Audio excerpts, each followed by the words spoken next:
Existem datas que dividem o tempo em antes e depois. Para o mundo, o dia 20 de abril de 1999 foi uma dessas datas. Mas para quem sobreviveu àquele horror na Columbine High School, o massacre nunca terminou de fato. Ele apenas mudou de forma. Recentemente, uma notícia me paralisou. A morte de Anne Marie Hochhalter, 25 anos depois do atentado, foi reclassificada como homicídio. Isso não é apenas uma tecnicalidade jurídica. É a prova de que uma bala disparada em 1999 pode levar décadas para finalmente parar um coração. Hoje, eu quero contar essa história com os detalhes que o tempo tentou apagar, analisando como o nexo de causalidade une o passado ao presente de uma forma trágica. Vamos voltar para Littleton, Colorado. Eram 11 horas e 10 minutos da manhã. Uma manhã de primavera que parecia comum. Eric Harris e Dylan Klebold não eram apenas jovens isolados. Eles planejaram o que chamavam de o dia do julgamento com uma precisão militar assustadora. O plano original era explodir a cantina. Se as bombas tivessem funcionado, o número de mortos teria passado de centenas. Quando os artefatos falharam, eles começaram o que conhecemos: o tiroteio. Eu quero que vocês entendam a atmosfera. Não foi um estalo. Foi um terror prolongado de quase uma hora. Eles entraram na biblioteca, o lugar onde a maioria das vítimas caiu.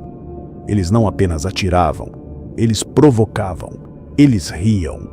É esse nível de crueldade que muitas vezes se perde em resumos rápidos de notícias. 13 pessoas perderam a vida ali. 12 alunos e um professor. Dave Sanders, que morreu como um herói tentando salvar seus estudantes. Mas hoje, o meu foco está em uma sobrevivente que se tornou o símbolo da dor crônica desse caso: Anne Marie Hochhalter. Naquele dia, ela estava do lado de fora da lanchonete. Ela foi atingida no peito e nas costas. Uma das balas atingiu sua medula espinhal, deixando-a paralisada da cintura para baixo aos 17 anos. Imagine a vida de Anne Marie. Enquanto o mundo seguia em frente, enquanto novas tragédias ocupavam os jornais, ela vivia diariamente com o peso de 1999. Ela passou por dezenas de cirurgias. Ela enfrentou a depressão e o suicídio de sua própria mãe, apenas 6 meses após o massacre. Uma tragédia dentro da tragédia. A notícia que nos traz aqui agora é que Anne Marie faleceu em fevereiro de 2025, aos 42 anos. A causa? Complicações decorrentes de uma infecção, uma sepse. Mas aqui entra o ponto crucial. O médico legista determinou que essa sepse foi consequência direta dos ferimentos de bala que ela sofreu há mais de 2 décadas. Por isso, a contagem oficial de vítimas de Columbine subiu para 14. Isso me faz refletir sobre o que chamamos no direito de nexo de causalidade. Como vocês viram nas notícias que compartilhei, a doutrina brasileira e internacional discute isso intensamente. Pode um crime cometido há 26 anos ser a causa jurídica de uma morte hoje? A resposta neste caso foi sim. Juridicamente, a corrente que liga o dedo no gatilho de Eric Harris em 1999 à falência múltipla de órgãos de Anne Marie em 2025 não foi quebrada. Isso muda a forma como vemos a violência. A violência não é um evento isolado no tempo. Ela é um processo de erosão. Para a justiça, os assassinos, que tiraram a própria vida naquele dia, agora carregam o peso simbólico de mais um homicídio. Para a história, isso serve como um lembrete de que as cicatrizes de um massacre nunca são apenas superficiais. Eu quero detalhar algo que muitas vezes é mal compreendido. Por que eles fizeram isso? Por anos, a mídia nos vendeu a ideia de que eles eram vítimas de bullying. membros da máfia das capas pretas. Pesquisas posteriores do FBI mostraram que a realidade era mais complexa.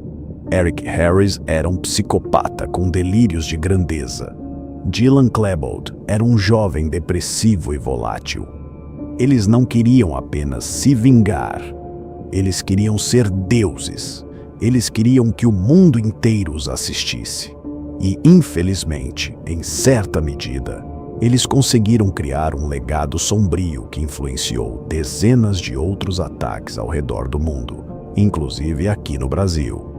Desmistificar Columbine é necessário para que possamos identificar os sinais hoje. Não se trata de música, de videogames ou de roupas pretas. Trata-se de saúde mental, acesso a armas e a glorificação do ódio no ambiente digital. Ao olhar para a história de Anne Marie, eu não vejo apenas uma estatística que mudou de 13 para 14.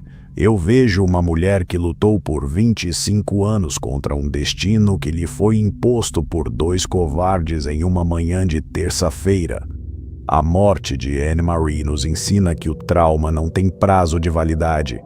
Quando falamos de ataques em escolas, não estamos falando apenas de um dia de luto. Estamos falando de gerações que são alteradas para sempre, de vidas que são encurtadas, mesmo que o fim demore décadas para chegar.